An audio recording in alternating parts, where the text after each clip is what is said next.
आपने कहा you are a astro life coach. मैं तो जानता हूँ आपको personally and you have guided me through one of the most testing times.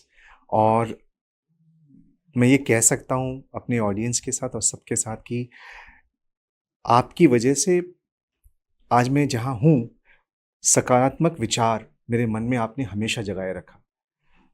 और मुझे लगता है कि that is one of the key role of a astro life coach. क्योंकि हम लाइफ कोच की बात करते हैं, एस्ट्रोलॉजी की बात करते हैं, आप जितने ब्यूटिफुली उसको ब्लेंड करते हो।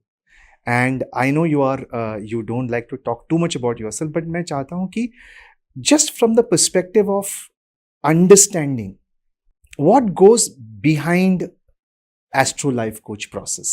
So if somebody were to come to you, कोई आपके पास आता है और आप उनके लिए astro life coach बनते हैं, तो what are the things, what is the process behind it? देखिए, ये एक बहुत आत्मीय और एक बहुत अपनापन लिए सवाल आपने किया है। मेरे को लगता है कि जब भी आप किसी भी ज्ञान को साझा करते हैं तो उसमें कुछ की फैक्टर्स हैं जिनको फॉलो करना होता है। सबसे पहला होता है इन्वॉल्वमेंट, है ना, आत्मीयता। और वो कैसे आएगा? जब आप की जो लिसनिंग एबिलिटीज है, आपकी जो सुनने की कला है, जो डीप लिसनिंग एबिलिटीज है, वो हो, आपका जो फोकस है वो सारा का सारा उन समस्याओं में हो, उन प्रॉब्लम्स में हो, उनको आपसे सुनो नहीं बल्कि उनको फील करो, अपने अंदर आत्मसात करो, है ना। और उसके बाद में एक सबसे पहली चीज है कि जब एक रिलेशनशिप बननी शुरू होती है, जब आप उनसे डिस्कशन में होते हैं और जब आपकी एम्पैथी, आपका अपनापन, आपका इन्वॉल्वमेंट जब दर्शाता है, तो एक अनकहा relation between you and your coach बन जाता है ना। वो एक ऐसा विश्वास होता है कि आप कोई बात बोल रहे हैं, आप उसको इतना डीपली अंडरस्टैंड कर रहे हैं और फिर आप उसके अंदर अपने भी कुछ शब्द जोड़ रहे हैं, स्टेटमेंट दे रहे हैं, तो सामने वाले को लगता है कि he is the only one जो हमें अंडरस्टैंड कर रहा है प्रॉपरली, जो सिर्फ प्रोफेशनली बैठ करके और हमें अपना टाइम नहीं दे रहा है। क्योंकि ये किसी भी रिलेशन के अंदर जरूरी है कि अगर आप बातचीत कर रहे हैं तो उसके अंदर आपका पूरा इन्वॉल्वमेंट होना चाहिए, है ना। साथ ही साथ क्या है कि देखिए, एस्ट्रोलॉजी को अनफॉर्चुनेटली आज के दिन बहुत गंदे तरीके से बेचा जा रहा है, इसका बहुत गलत इस्तेमाल हो रहा है।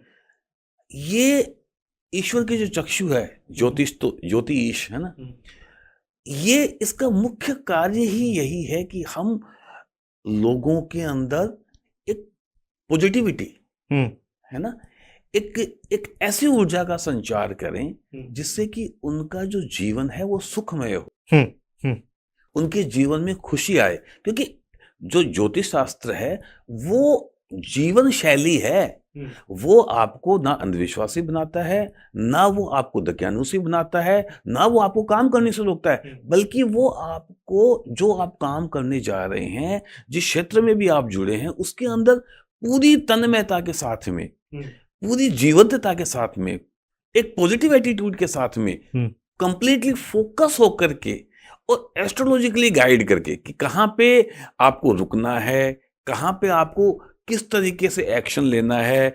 अगर आप कोई फैक्ट्री डाल रहे हैं तो उसके अंदर आपके जो बायर्स हैं, आपके जो प्रोडक्ट्स हैं, उनकी डिटेल जानकारी आपको दी जाएगी। आपको बताया जाएगा कि इस समय में हमें मार्केटिंग में ये प्रॉब्लम्स आ सकती है, इस समय हमें प्रिक्योरमेंट में प्रॉब्लम्स आ सकती है, और इस वक्त हमारी जो प्लानिंग है वो और बेटर होनी चाहिए रिगार्डिंग मार्केटिंग स्ट्रेटेजी।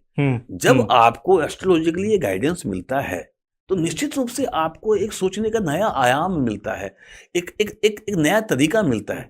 तो ये आपकी जो एनर्जी है, जो आपका माइंड बॉडी सोल का जो इनलाइनमेंट है, उसको एक किया जाता है, ठीक है। जो आपके जो एफर्ट्स है, जो आपकी थिंकिंग है, ठीक है, और जो आपकी प्लानिंग है, अगर हम उनको एक साथ लेकर के आएंगे तो रिजल्ट तो बढ़िया होंगे ना। और ये काम करता है एक अच्छा एस्ट्रो लाइफ कोच, जो कि सबसे पहले आपका शुभ चिंतक होता है, क्योंकि वो आपको सुनता है, आपकी प्रॉब्लम्स को सुनता है, चाहे वो आपकी पर्सनल प्रॉब्लम हो, चाहे वो आपकी प्रोफेशनल प्रॉब्लम हो। तो अगर वो आपको कंप्लीटली जानेगा, सुनेगा और फिर एस्ट्रोलॉजिकली वो आपकी हॉरोस्कोप देख के समझ ही जाएगा जिस फेज से आप निकल रहे हैं।